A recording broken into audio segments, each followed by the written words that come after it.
El propósito de esta investigación es esclarecer desde una perspectiva marxista heterodoxa las transformaciones suscitadas en la experiencia de clase de los trabajadores de la siderúrgica boyacense Acerías Paz del Río a partir de las políticas neoliberales implementadas desde el gobierno del presidente César Gaviria en el año 1990 en nuestro país. Y justamente la temporalidad elegida para esta investigación parte del año 1990, la implementación de la llamada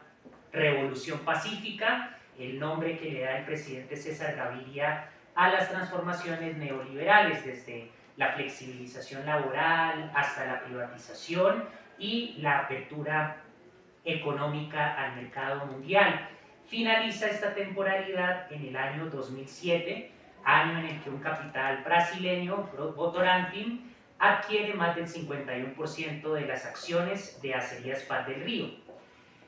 El punto de partida de esta investigación es un problema teórico que es uno de los debates más importantes en la tradición marxista y tiene que ver con cómo se entiende desde el marxismo la relación entre el modo de producción y lo que Marx llama la Überbau o superestructura. En esta investigación se toma sobre todo lo cultural y lo político, porque en el prólogo a la contribución a la crítica de la economía política de 1859, Marx plantea que el modo de producción o el sistema económico condiciona unilateralmente la Überbau, y desde entonces el marxismo ortodoxo ha tomado esas pocas líneas del prólogo como una sentencia determinante sobre la relación entre lo económico y lo cultural y político. Pero lo que se plantea es una interpretación heterodoxa en donde lo económico no condiciona de manera unilateral lo cultural y político, sino que más bien se vea desde una relación dialéctica.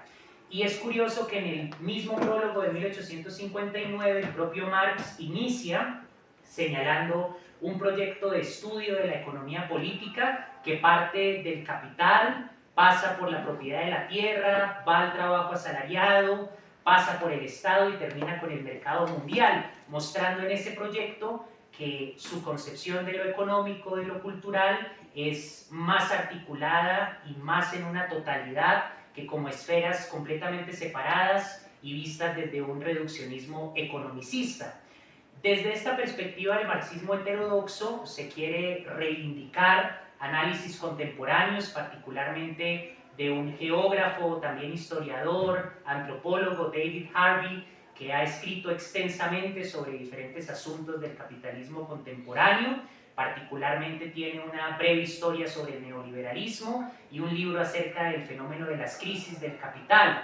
Por otra parte, se reivindican análisis como el de Samir Amin sobre los procesos de acumulación a escala mundial, ese capitalismo visto desde el plano del mercado mundial, el esquema de Wallerstein del sistema mundo aplicado a la realidad del neoliberalismo, y desde el ámbito histórico, el teórico más importante para esta investigación es desde luego Thompson, con su concepto de la experiencia de clase y su estudio acerca de la formación de la clase trabajadora inglesa. Por otra parte, esta investigación se centra en el caso histórico de la clase obrera de Acerías Paz del Río. Acerías Paz del Río es una empresa que fue fundada en 1948, comenzó la producción de acero en 1954 y se ha establecido como una de las empresas más importantes y más emblemáticas a nivel nacional. Y en el caso de estudiar el neoliberalismo y sus efectos en la clase trabajadora, Acerías Paz del Río ofrece un testimonio histórico privilegiado para entender las transformaciones que sufrieron los obreros desde ese concepto de experiencia de clase visto en dos dimensiones: las condiciones laborales, que corresponde a lo económico, y la esfera de lo cultural y político, que en esta investigación se atribuye a la organización sindical, a las acciones colectivas, entiéndase huelgas, protestas, paros, acciones políticas de los obreros, y en última instancia cómo los obreros interpretaban su situación de clase frente al neoliberalismo.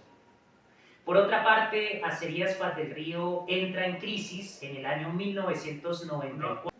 La otra particularidad es que Acerías Paz del Río entra en crisis en el año 1994, es la crisis del Concordato,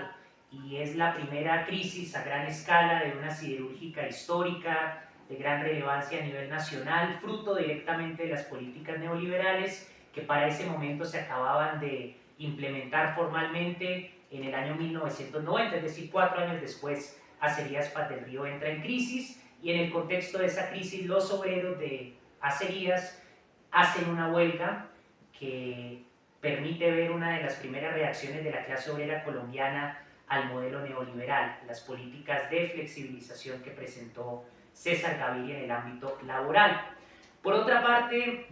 para analizar las transformaciones que el neoliberalismo provoca en la experiencia de clase, se quiere enfatizar en que la investigación busca mantener un diálogo entre lo global y lo local. El primer capítulo contemplado para la tesis es justamente un recorrido histórico del modelo neoliberal, desde su formulación como teoría económica en los escritos de un Friedrich von Hayek o de un Milton Friedman, pasando por su implementación en la dictadura de Pinochet, por las reformas aplicadas durante el mandato de Margaret Thatcher en Inglaterra, hasta la apertura neoliberal impulsada por Deng Xiaoping en China, resumir esa historia y articularla con la implementación de estas políticas desde el gobierno de César Gaviria en nuestro país, y de esa manera ofrecer un análisis de lo que sucedió en Acerías Paz del Río a nivel de la experiencia de los trabajadores bajo este nuevo modelo capitalista, sin caer en un reduccionismo provincial o local de solamente contemplar lo sucedido en la siderúrgica. En ese sentido, el planteamiento del problema se sintetiza en una pregunta que busca explorar las dos dimensiones de la experiencia de clase, lo laboral, lo cultural y político, y enfatiza en que se va a analizar las políticas neoliberales como el detonante de transformaciones en ese ámbito de la experiencia de los obreros.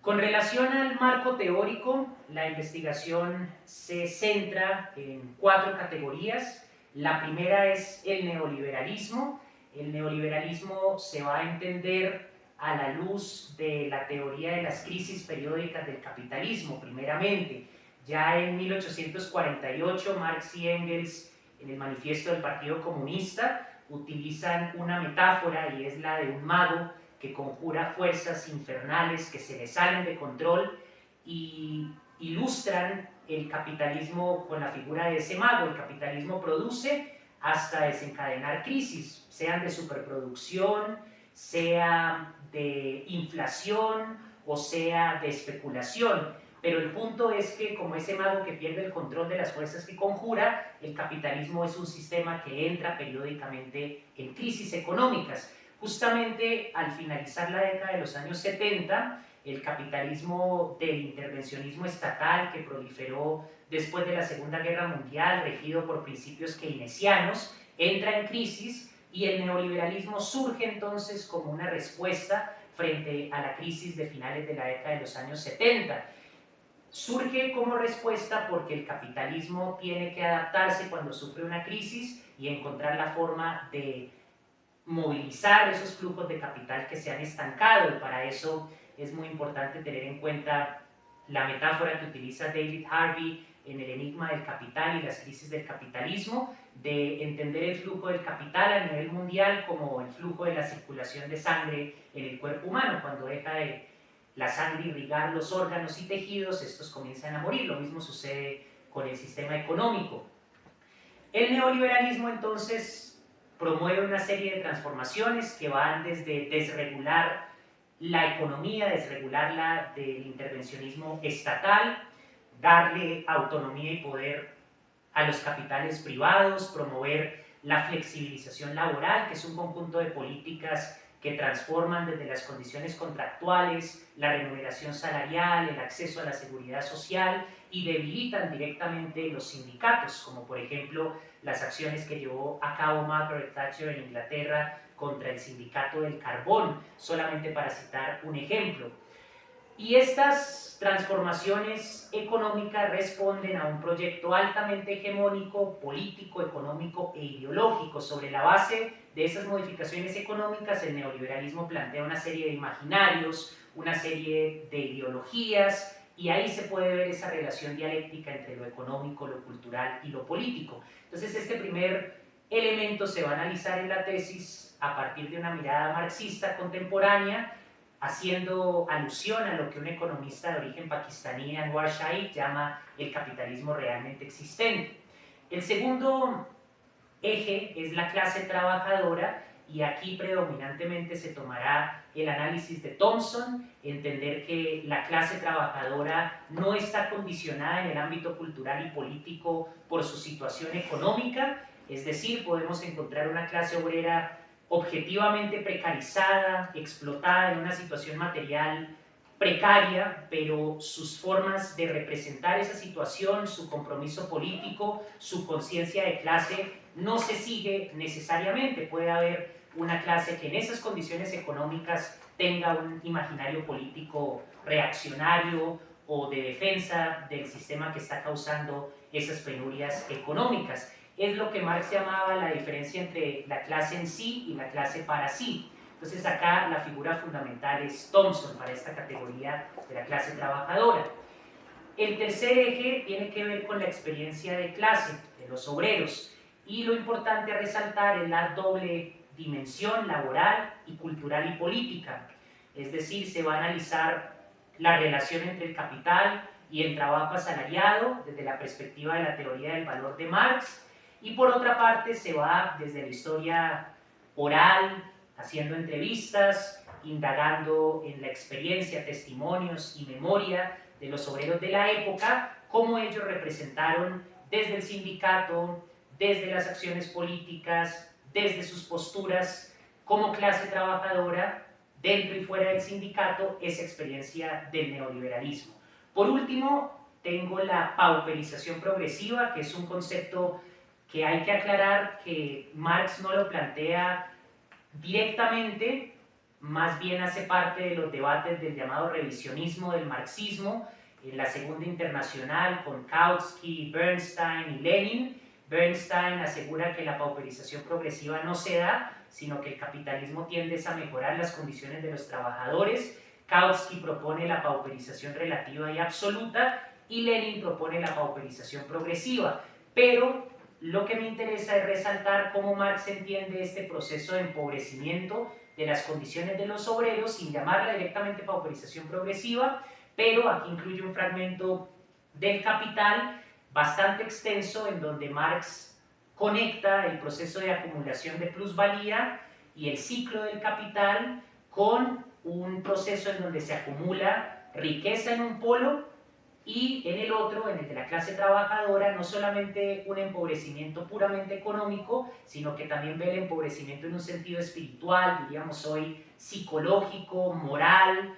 De hecho, en este fragmento habla del embrutecimiento, para mostrar que la pauperización no solamente debe verse en términos de la remuneración salarial, sino que el empobrecimiento también es el debilitamiento de los sindicatos, las restricciones y persecuciones frente a los mecanismos de protesta, de acciones de huelga y desde luego las medidas económicas llamadas flexibilización laboral que implementa el neoliberalismo. Entonces, en conjunto, estos son los 4 ejes teóricos de la investigación. En cuanto al balance historiográfico, se parte de un vacío en la historiografía social colombiana. En la historiografía social abundan investigaciones acerca de la clase trabajadora, desde Aquí nadie es forastero de Mauricio Archila hasta Gentes muy rebeldes de Renan Vega Cantora, incluso investigaciones recientes sobre el anarcosindicalismo y el anarquismo en el río Magdalena, en nuestro país, pero esas investigaciones suelen centrarse en su mayoría en el siglo pasado y en el caso, por ejemplo, de la obra Idas y Venidas de Mauricio Archila, El análisis historiográfico llega hasta los años 90, que es curiosamente cuando inicia el neoliberalismo. Entonces la mayoría se centran en los orígenes del Partido Comunista Colombiano, del Partido Socialista Revolucionario, en visibilizar desde la historia de las biografías figuras como Raúl Maecha, María Cano, incluso anarquistas extranjeros como Evangelista Priftis, pero comparativamente el análisis del neoliberalismo desde los 90 en adelante es mucho menos extenso y prácticamente no se ha hecho una investigación sobre el neoliberalismo desde una mirada marxista en un caso concreto como el de Acerías Paz del Río en la literatura consultada para el caso de Colombia. Por otra parte, el enfoque predominante de estos análisis ha sido un enfoque culturalista. Tienen en cuenta algunos procesos económicos del capitalismo, pero no está tan explícita esa relación entre lo laboral y lo cultural. Más bien se trata de visibilizar la experiencia de los obreros a partir de su testimonio y a partir del estudio de sus formas de acción política. Y por lo tanto, esta investigación busca contribuir a ese vacío y ofrecer una mirada que combine tanto lo económico y lo cultural de la experiencia neoliberal en Acerías Paz del Río. En cuanto a la metodología, se contemplan 3 fases. A partir de estas fases se hace una sistematización de la información a recolectar, ahí se señalan las fuentes primarias para cada una de las fases, y estas fases estructuran también los capítulos que hasta el momento se proyecta realizar. La primera fase, que corresponde al primer capítulo, tiene como objetivo esclarecer la historia del neoliberalismo y su implementación en Colombia. Se va a utilizar la amplia literatura que se ha escrito sobre el neoliberalismo a nivel mundial, como ideología, como sistema económico, como proyecto político. Y en cuanto a la implementación en Colombia, que es donde la información es más escasa, como fuentes primarias se va a analizar, por ejemplo, el proyecto de gobierno de César Gaviria, que fue el presidente que lo implementó en 1990. Ya se tiene acceso a dicho documento del archivo del Departamento Nacional de Planeación, así como un análisis de las leyes que promovieron la flexibilización laboral, Ley 50 de 1990, Ley 100 o Ley 789 de 2002, que se pueden encontrar todas en el archivo de la función pública. Eso entonces corresponde al primer capítulo. La segunda fase tiene que ver con la crisis del concordato y la huelga obrera entre 1995 y 1997, y aquí como fuentes primarias se contempla investigar el archivo de la Superintendencia de Sociedades, que